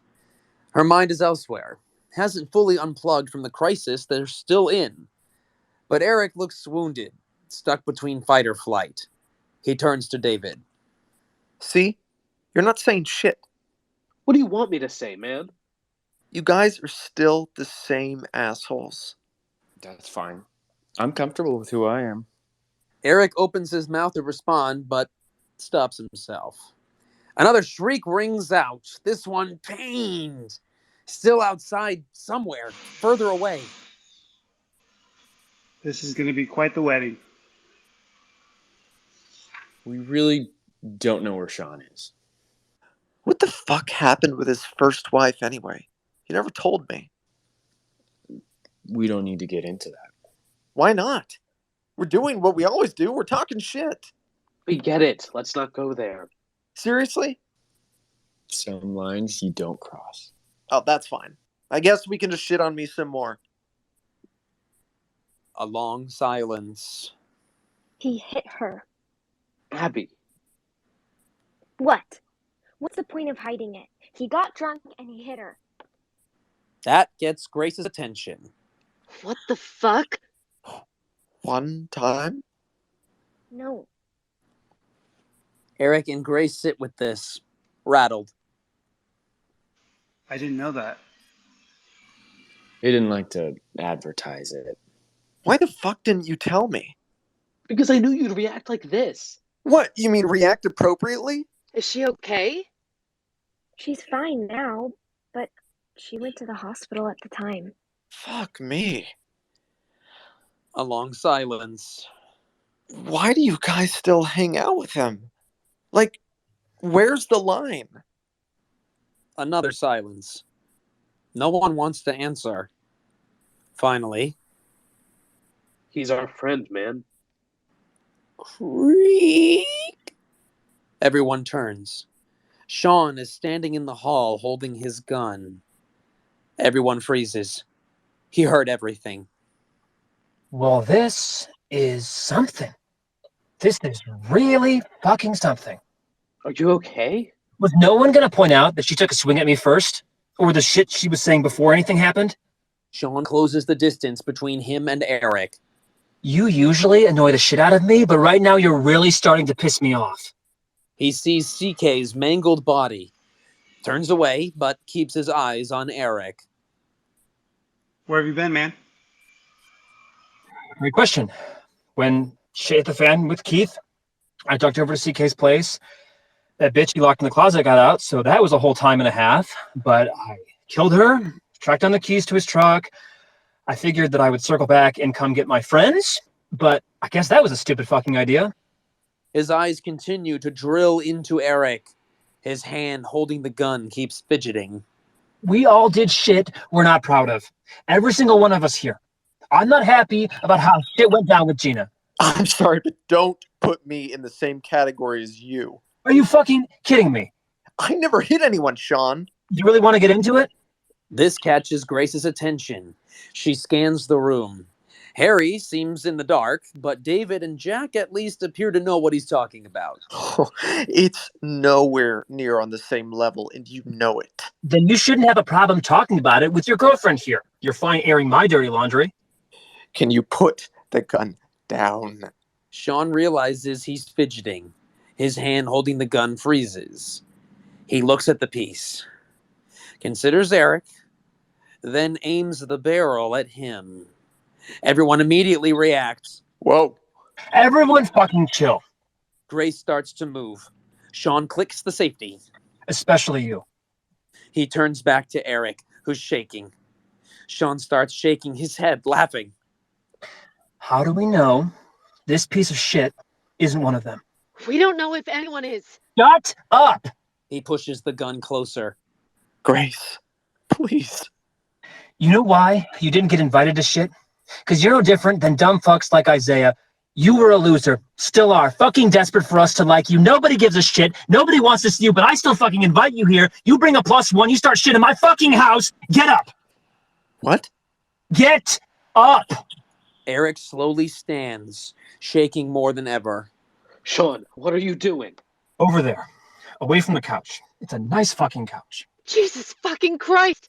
Stay where you fucking are.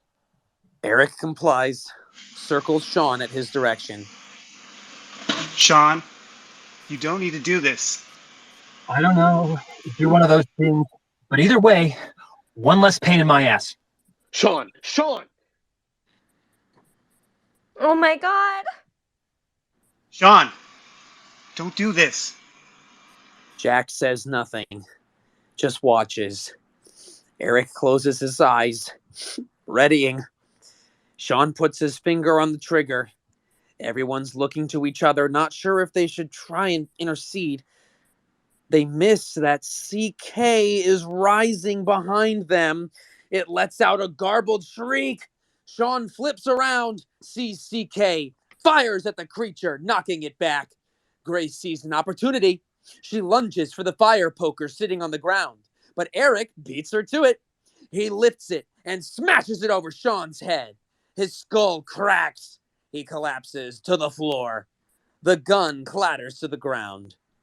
David and Jack both dive for it, but David gets there first. He aims it at the CK creature and fires 2 more shots. Bang, bang! The beast recoils, struggling to stand. Grace and Harry grab whatever's around them and start wailing on CK. Eric stands over Sean's body. Sean's eyes are open, staring up at him, but he can't move. Blood pooling from his lips. Eric sees red. Years of suppressed rage overflowing. He lifts the fire poker again and brings it down hard. Then he does it again and again. Blood spraying everywhere. David and Jack look back and forth between CK and Sean being beaten into bloody pulps. Abby covers her head, unable to bear it. Grace and Harry finish with CK, his body now just a pool of parts. Their adrenaline pumping, they turn to see Eric still going to town on Sean. Eric? He doesn't stop. Doesn't even seem to hear her. Fury driving every slam of the poker. Eric! That registers. Eric pauses. He realizes what he's doing. Sean's blood all over him. He was going to shoot me. Everyone gets a quick look at Sean. Very much dead. He didn't turn. He was going to shoot me. He wasn't one of them. He was going to fucking shoot me.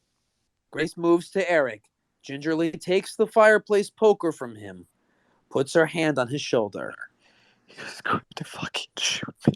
I know. It's done. You sick fuck. Shut the fuck up! His back was fucking turned. He was gonna fucking shoot him. Jack shakes his head, takes another look at Sean's body. But Grace is watching Jack, noticing something. She taps Eric. He follows her eye line and sees what she's seeing. Why aren't you looking away? What? The blood. There's blood everywhere. Jack realizes what he's getting at. Casually, but concertedly looks away from the carnage. I thought you weren't good with blood. It's been a weird night for that. Everyone stands there, watching one another, almost daring someone to move. You know, that night you punched Isaiah, I wasn't with No Tits Taylor or whatever. I was there. I saw you do it. You got him right in the nose. I think you broke it. Blood was fucking everywhere. Jack stares. I remember it was all over your knuckles. And I remember after you did it, you just kept laughing. You didn't have a problem with blood then. David realizes what he's saying. He opens the gun's chamber. A couple bullets left. Jack hears the noise, starts to move. Hey. Grace holds the fire poker ready. Everyone slowly circles Jack, keeping a safe distance. Jack! Are you guys fucking kidding me? I didn't get weird about blood until I snapped my fucking leg in Aspen. Then just cut your hand. Show us you're human. Fuck no. Jack! I already fucking burned my hand. Fire doesn't work. That's what CK said. Jack looks around the room for support. Finds none. Just fucking do it, man. Rule it out. I'm not fucking doing it. You said you couldn't handle the blood, so we'd move Keith's body. You were alone with him. It was you. From the beginning. David's got the gun leveled at him now, ready. But he doesn't look prepared to use it. Jack can tell. He smiles. So what? Are you just gonna shoot me? On a hunch? David doesn't answer, but keeps the gun ready. I'm me. I'm fucking human. Just cut your hand, man. Are we forgetting how weird Harry's been? No one's sure what to do. Did you do it? What? Tasha, did you do it? Why the fuck does that matter? Grace grips the poker, appears very much ready to use it. It matters. Jack studies Grace a while. David's hands start to ache from holding the gun up. He trembles just a little. Jack notices, but he keeps his attention on Grace. It was a long time ago. Don't bullshit. Did you do it? Maybe? Grace thrusts the poker clean through Jack's chest before he can finish the word.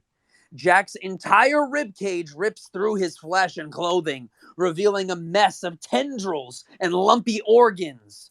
The poker still lodged in his chest. Grace is forced to abandon it.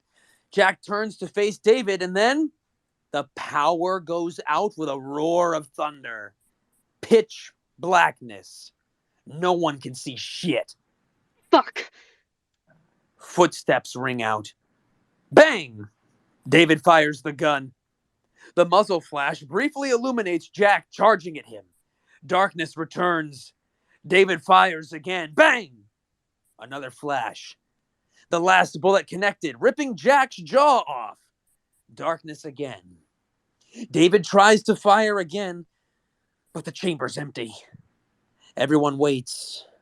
Heavy breathing. A series of lightning flashes brightens the space, revealing Jack standing in the corner of the room. He's left with only half a face, blood pouring from his skull. But his eyes remain and stare at the others with hate. The lightning flurry ends. Darkness. Another flash. Jack is gone.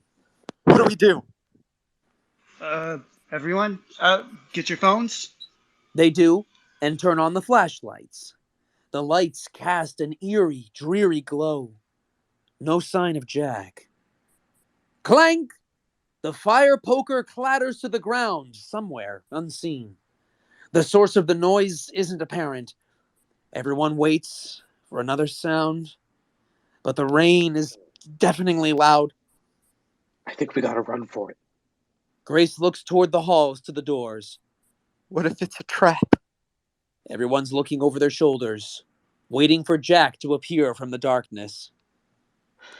Guys like him don't think like that. They just do what they want. That thing isn't Jack. It's close enough. One of the iPhone lights illuminates the space beside Grace, revealing Jack standing there, tendrils emerging from his monstrous body. Everyone screams as they realize Jack throws Grace to the ground and climbs atop her.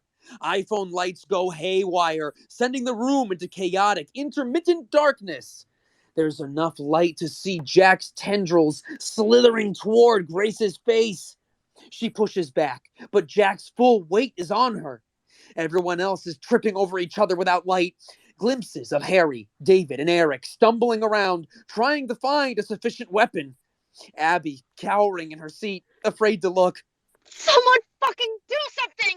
But she can only see Jack's entrails bearing down on her.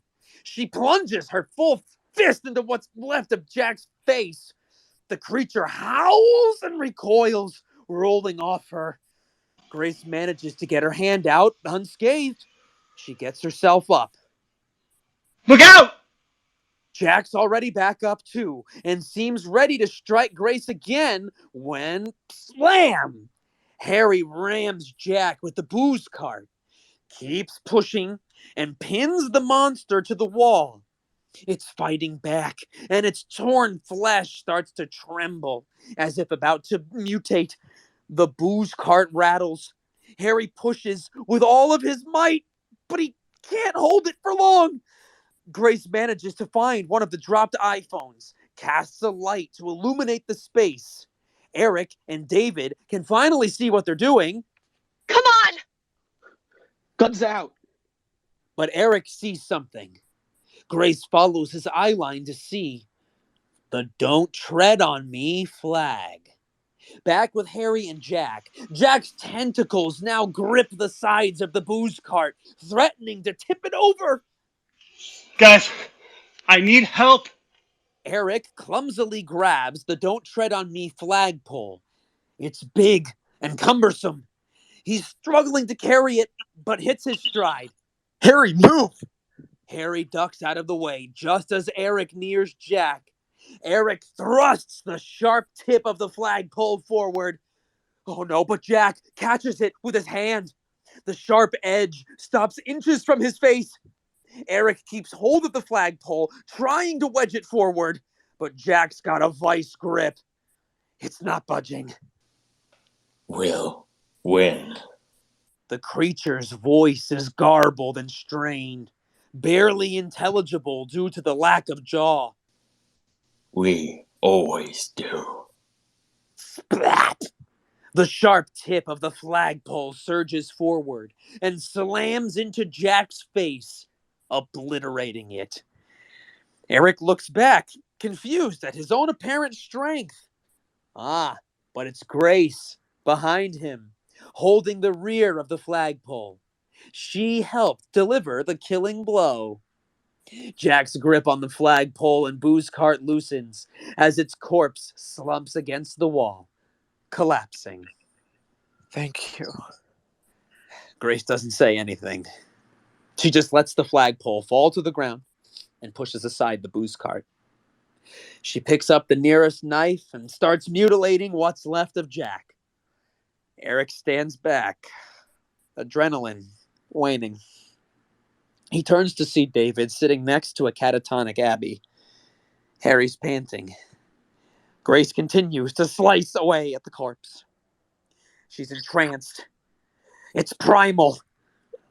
Do you need help? Grace whirls around, wild-eyed, blade ready, drenched in the creature's blood. Eric takes a step back. Just let me. She goes back to work. Eric stares at the back of her head, unsettled. Moments later, everyone is seated, exhausted. The power is still out, but several iPhones have been situated face down with their flashlights still on.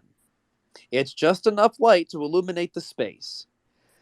David yawns, shimmying in his seat. Everyone impulsively reacts as if he's trying something. Jesus. Everyone settles. A long silence. Do we think it's over? They may still be out there. I mean, with us. I think Jack was the first. It could still be any of us. Grace opens her mouth to speak. Anyone here could be playing the long game. Grace frowns, gets up. Everyone reacts, but isn't sure what to do. Grace goes to the kitchen, grabs a random knife with an edge, cuts her palm. Blood pools. She doesn't change. Stares at everyone else, numb. We should probably all do it, just to be sure. Grace nods, tosses the knife at Eric, who barely catches it. Can we not throw knives after all this? Grace shrugs, grabs 3 more knives, slides them across the floor to Abby, David, and Harry. She returns to her seat. If it's one of us, we'll have to be ready. Let's just all do it at the same time. They all hold the blades over their palms, look to each other. So, on 3, or Sure. like when I say 3, or Just fucking do it! Everyone looks at one another, trying to find the right moment to do it all together. I think we have to do a count. Oh my god. 1, 2. Harry, David, Eric, Abby have the knives pressed in. Grace braces. The lights turn back on. Power returns. Everyone pauses a moment, surprised, unsure what to do. Ping! Ping, ping, ping, ping, ping, ping, ping, ping, ping, ping. Cell phones start going nuts, and the rain stops. Now we have fucking service. Everyone pulls out their buzzing phones. People, come on! But the moment's gone. Everyone's looking through their notifications, expecting the worst. Confusion ripples through the room. I don't understand. Grace gets out her phone, flips through it. No missed calls. A few random texts from friends. When are you getting back? How's Florida? No sign of distress. This is fucking weird. Turn on the TV. Harry gets up, switches it on. A news report plays. Torrential rains that continued through yesterday evening caused some flooding in several areas of Lee County and also required the closure of several bridges. Our forecast shows that those storm systems should be breaking up. Everyone stares, not sure what to make of it. That's right. We're actually going to be looking at a very pleasant high of 78 throughout most of Lee County today. Harry switches the TV off. David's flipping through sites on his phone. I'm not finding anything. Mom? Hi. Abby's on her phone. No, Are you okay? There was a whole... Oh. Okay, sure. Nothing happened? Okay. Yeah, okay. I love you too. She hangs up. She acted like nothing happened. Grace looks at the bloody pulps around them. Something happened here. But no one knows what to say. Did they win? You mean, like, we're the only ones left? It said, we always win. What if it's right?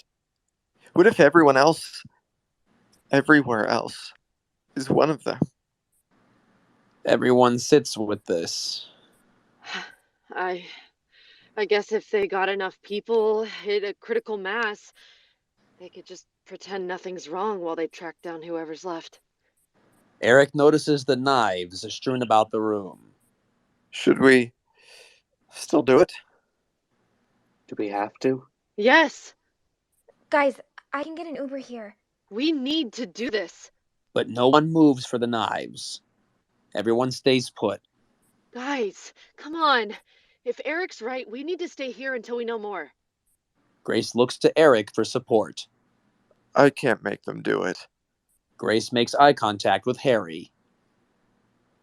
I'm not sure we know if we're the only ones left. Until we do or don't. If we do this, if we make sure we're all human, we'll know we can trust each other. No! I'm sorry, but no! Even if we do it and we're all human, you're gonna say we have to stay in this house and not trust anyone else. I just talked to my mom and it sounds like my mom. I know it's my mom. I want to go home. I want to go home and I want to go back to my life and forget any of this happened. Don't say anything. I don't want to hear it. I don't want to hear what's logical or why I'm being stupid. I get it, okay? You're smarter than me. I don't care. I don't fucking care. I just want this to be done. If I'm wrong, if I die out there or become one of those things, fine, whatever. But I would rather die out there than spend another minute in here with any of you. I am done listening to anyone else. I'm leaving.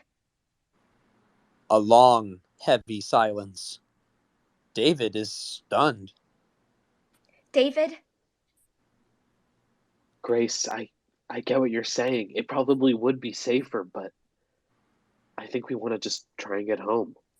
Abby's already standing, desperate to get the fuck out. Great. Okay.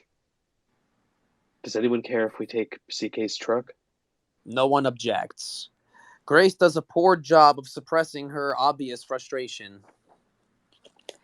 Exterior, the party house, dawn. Sunlight starts to creep over the top of the house. David and Abby are in CK's truck, preparing to go. The cars blocking the road have been pushed aside, creating a clear path. I guess I won't see you at the wedding, but let me know when you guys are home safe, all right? We'll talk at some point. Yeah. He shuts the truck door, starts the engine, drives off, doesn't look back. Only Eric, Grace, and Harry remain. You gonna Uber? Honestly, I think I might walk. You sure? It's a long way. Yeah. Yeah, it feels right. Harry suddenly gives Eric a hug. Eric tenses, expecting an attack, but it's just a hug. I'm sorry, Harry. Call me. We'll get that drink. Grace? Pleasure. Grace curtly nods. Harry walks down the unpaved road a ways before veering off, disappearing into the trees. Eric's on his phone. It says it'll be here in a few minutes. Can you do it? Eric looks up. Grace is holding a knife. You trust me, right? Grace holds her stare. Eric takes the knife, looks at Grace, cuts his palm. Spots of blood appear. No change. See? Thank you. Eric tosses the knife aside, wipes the blood away. They stand in silence for several moments, not looking at each other. Eric checks the phone again. What was Sean talking about? What do you mean? He was acting like you'd done something? He was just trying to get a rise out of me. He wasn't referring to anything specific? No. Grace looks at him. What? I know David wouldn't tell me. Tell you what? Whatever Sean was talking about. He wasn't talking about anything. He was pissed off and out of his fucking mind. He was gonna shoot me. Okay. There's nothing. Okay. Eric checks his phone again, clearly bothered. 2 minutes. You would tell me, right? If there was anything. There wasn't anything. Nothing like Jack or Sean. No. You never did anything you regret. Eric pauses. You live with those guys for 5 years, and it rubs off on you. So you say and do little things you're not proud of. Grace waits for more. He says nothing else. But nothing... Nothing like what Jack or Sean did. Grace nods. I promise you. Eric's phone pings. You believe me, right? Grace nods again, but it's not as empathetic. They both stare straight ahead, more uncertain than before, wondering what comes next. Unbeknownst to them, a figure, an ordinary-seeming person, emerges from around the side of the house. Another person soon appears. Then another, and another. Soon, there are a dozen people standing a short distance behind them, eerily still, watching them, not making a sound. Eric sees the Uber approaching.